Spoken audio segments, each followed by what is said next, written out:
nó chỉ tua mày tao mới kia này nó theo mình nó giả tuần chưa lọ bơi bên lọ tuần chúa ha lọ bơi bên chân lọ tuần chúa về bắt bắt khé rồi lọ bên này lọ tuần chúa bắt khé nữa sao tuần chúa hả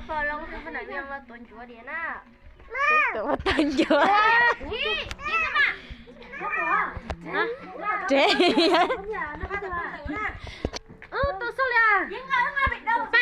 tôi sao là đây số năm mươi hay có số một thâu đâu nó tao được kia chị ơi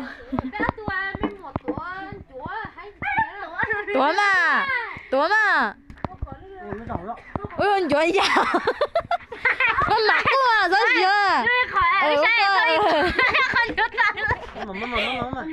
mà dừng nó thay cha mà mình giao chậm đi không chậm lại ơi mày thấy không lần trâu tao hô chị tao hô nó chỉ là nó biết luôn lấy sao chuyện chúa già ở tuần có là tuần chúa ơi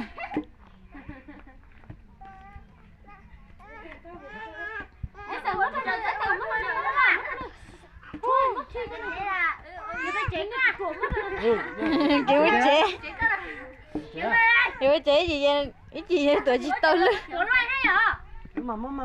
mà tôi tuần chúa lên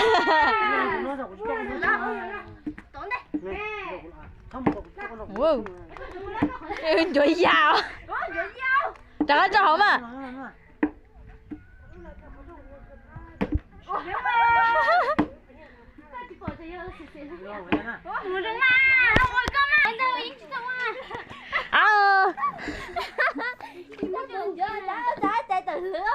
cái gì tê sợ lừa tụi tên chuẩn nó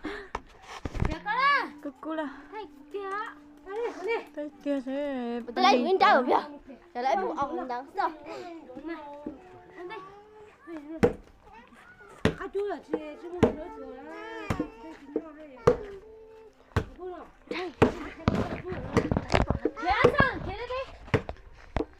sao ở đâu luôn giờ đó không cần cái đó chị hay lấy mà tiền tiền là tiền lấy mà có hiểu có không đâu khi nó chạy thôi à kẹn hả tên này ha tụi nó mua kia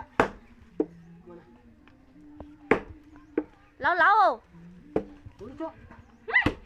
nó bị hangแล้วsao mày tốt thế sao mày chẳng nói chứ đừng có đi thở đó mà sao mà bên này thở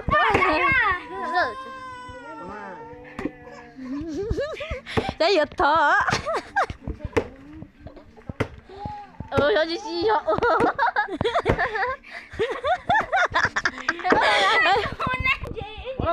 thường có là một bào nữa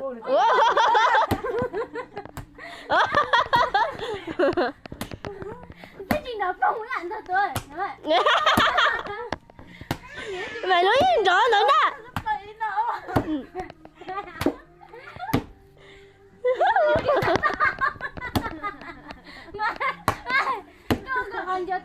mà sáng lâu thế nào làm dân nó tuần chúa rồi đấy chọn lần cao nữa nè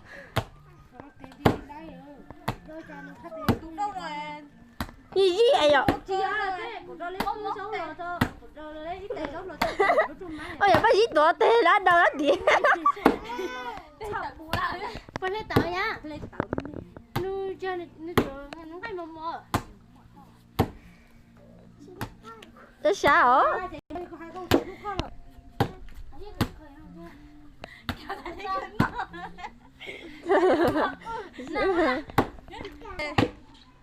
nó chỉ lười rồi mất tiền đâu nó lâu chưa đã lâu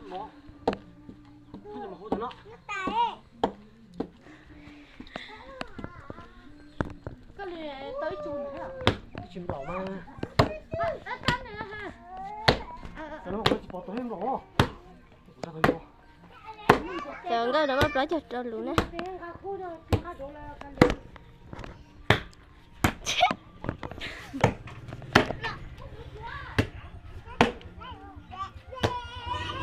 Wow, đi đi bắt bờ. Tại vì á, đứa chị tớ liền. Xeo tớ à? Tốt rồi. Đồn chúa à? Đồn chúa. Ơi, đồn chúa Đồn à? chúa. Mình猜sao? Rồi sao chạy rồi chia ta à?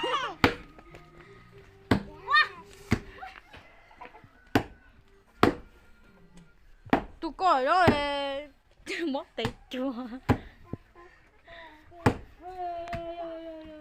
Mình nhớ ô ca bắt bờ tôi chính xác mất tiền rồi.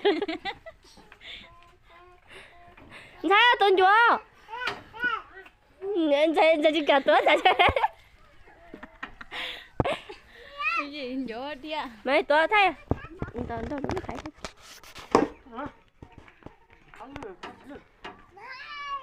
Nhông hạt là nói nó à.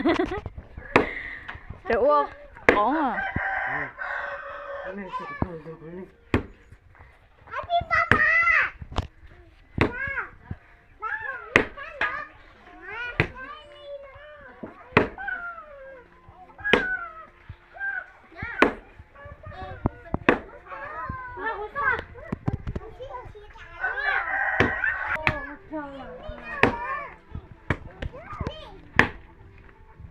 Tôi chỉต้องtay lên chip phone rồi là nhá. Rồi bắt tập phone. Rồi đấy sai rồi.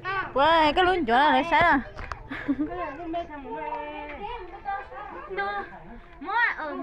Mua sáng đồng này đi ạ. Hả? Cái chiếc thẻ mà. Cái cầu. Rồi có trả xe xe cũng sai đâu có trả xe. Không có sao, khi lúc không xài chứ sao tôi cũng khó Đây không có, bữa ở đây có à. có muốn đặt sao không thay tôi à? Cái kia là không đối sai nè, sao cũng khó. Đó, vẫn có lúa trong chảo. Cái lúa nhìn đẹp. Nhưng lúc mà đừng có cái đâu còn cái đang là lúc sau tôi to mà. Xỉ đũa. Xì đứa là nhà xì đứa đi chơi xì đứa à giờ còn vừa Nó chỉ có lười rồi. Mình không chỗ cha. Bây giờ mình hẹn tuổi mình muốn lười. Nhưng mà chả tuổi. Mình chỉ chơi tuổi rồi. Không là sinh kỳ cái gì. Để biết không đâu. Rồi à. Không được có chuyện nữa. Mà lúc là mua chuyện mua có tuổi rồi. Bây giờ đi nó bây giờ chống biết ta. đang lúa vậy tao Đi kể đấy cho tụi chúa nữa. nhớ mới giờ mà giỏ tệ rồi Thằng chúa cái thứ này. Là đây. Dạ thầu à. Mình nào. Mình du đi. Mình rất khó tao. Mình chỗ thì mình nó cái chân rồi ô có cái rồi ai không mặc cửa đâu. Mua của tụi nó mà. Có mở cửa. Tụi nó.